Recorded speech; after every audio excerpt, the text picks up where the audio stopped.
We are now entering into the third day since the boys were located in the cave in northern Thailand. Authorities have announced they have reduced the water levels in the first section of the cave, a 1.5 kilometers stretch from the entrance to a point they are calling Chamber 3, by 40%. It is now possible to walk through the water up to Chamber 3.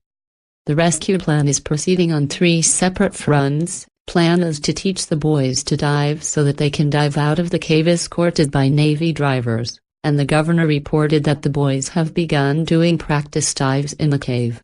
Plan B is to drain the cave system so that the children can walk out of the caves wearing life jackets, meaning they don't need to dive. Kok Pakti, head of Bangkok Metro Administration's fire and rescue unit, said each pump, and there are hundreds at the site, can drain 13,000 liters per hour. Authorities are installing more pumps and are asking electrical engineers to find a way to provide more power for the operation. Plan C is to drill down to the cave where the boys are stranded and rescue them that way.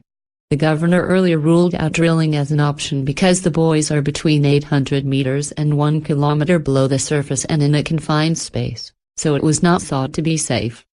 Meanwhile, the governor said they were in a race against time and were evaluating risk levels to try to assess when they should evacuate rescue teams. Given that monsoon rains are predicted to arrive on the weekend, the governor has been asked how the boys are still breathing. He said it is believed there is an air hole and 30 teams have been assigned to try to find the opening of this air hole, believing it may be an alternate exit.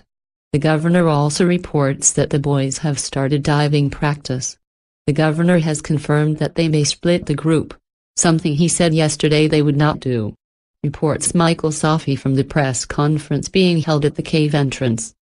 Authorities have warned well-meaning locals against showing up and trying to drain water themselves without consulting with authorities. The worry is they will drain the water back into the cave, not downstream towards rice paddies.